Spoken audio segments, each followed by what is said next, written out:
Peristiwa memilukan terjadi di Bukit Kemuning, Lampung Utara.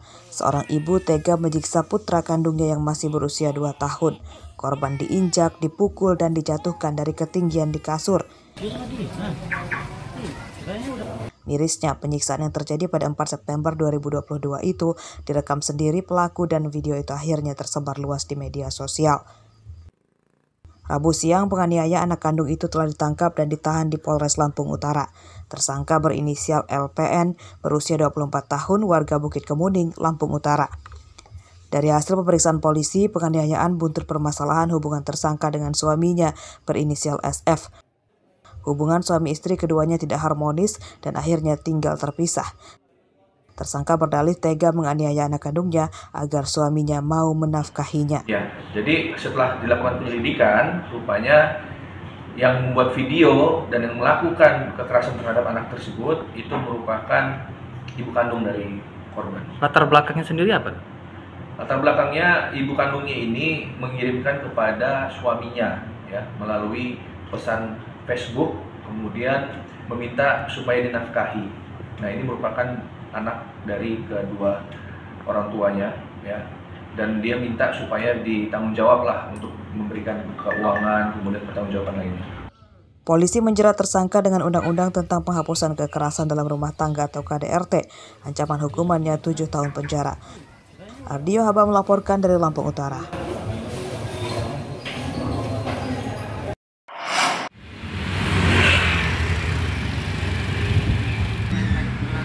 Ulah geng motor di Bandar Lampung kian brutal. Rabu dini hari, geng motor beranggota belasan orang merusak warung nasi uduk dan lontong di Jalan Samratulangi, Kelurahan Penengahan, Kedaton. Akibatnya kaca etalase dan peralatan berdagang rusak. Warung yang dirusak geng motor ini milik Suryati. Rabu siang ia tidak bisa berdagang. Menurut Suryati, para pelaku datang dengan membawa senjata tajam, kayu, dan batu. Kedatangan mereka sambil menggeber-geber motor disertai teriakan itu diketahui Suryati. Meski Suryati telah memohon kepada pelaku agar tidak merusak warungnya, namun mereka tetap saja berperilaku beringas. Itu yang jelas berarti yang Kalau yang nyerang warung itu bawa parang juga apa gimana? parang sama batu. Dia ngomong nggak? Enggak ngomong apa. Kalau dari perang? Cuma minta tolong, jangan dihancurin warung itu, nyari makan itu, jangan dihancurin. Udah kalau mau bunuh ibu aja. Suryati tidak mengetahui penyebab warungnya diserang geng motor. Selama ini Suryati tidak memiliki musuh. Perusakan warung sudah dilaporkan Suryati ke polisi. Suryati meminta polisi segera menangkap para pelaku dan diberi sanksi tegas. Robi Laste melaporkan dari Bandar Lampung.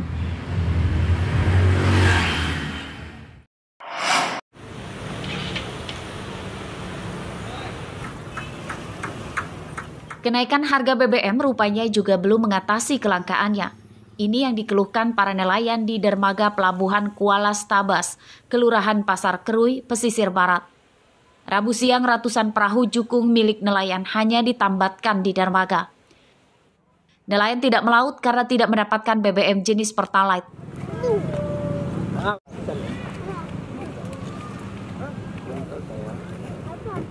Nelayan pesisir barat umumnya menggunakan perahu jukung yang memakai mesin berbahan bakar Pertalite. Mereka tidak melaut karena harga Pertalite saat ini yang Rp10.000 per liter memberatkan. Pengeluaran mereka bertambah besar dan tidak sesuai dengan penghasilan. Meski harganya sudah naik, Pertalite di daerah ini juga sulit didapat.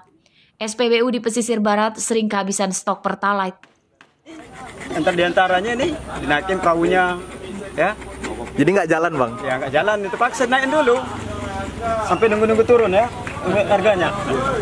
Ya kalau memang pemerintah itu bisa menurunkan harga BBM, kami lebih senang lagi gitu loh. Dan seandainya memang nggak bisa, tolong dipermudah, bukan dipersulit. Sedangkan perahu di sini aja udah mencapai 500 perahu. 500 perahu. Kaliin aja satu perahu itu sedikitnya 15 liter.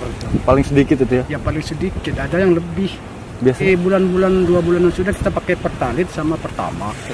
Dalam bulan ini Pertalite yang nggak ada, pasti pakai kita Pertamax semua. Pertalite udah susah ya? Udah susah, bukannya susah lagi kalau Pertalite. Memang Sebelum harga BBM naik, nelayan Teluk Stabas yang kesulitan mendapatkan Pertalite tetap banyak yang melaut namun menggunakan BBM non-subsidi Pertamax. Mereka kini menyerah karena harga Pertamax tidak lagi terjangkau, hampir Rp15.000 per liter. Para nelayan pesisir barat mendesak pemerintah menurunkan harga BBM supaya mereka bisa kembali bekerja. Rosandi melaporkan dari pesisir barat.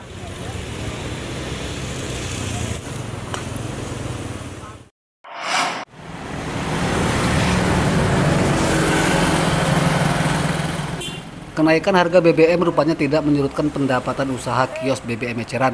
Seperti terpantau di pedagang BBM eceran milik Andi Hidayat di Jalan Basuki Rahmat, Teluk Betung Selatan, Bandar Lampung, Rabu siang. Penjualan BBM eceran tetap ramai konsumen.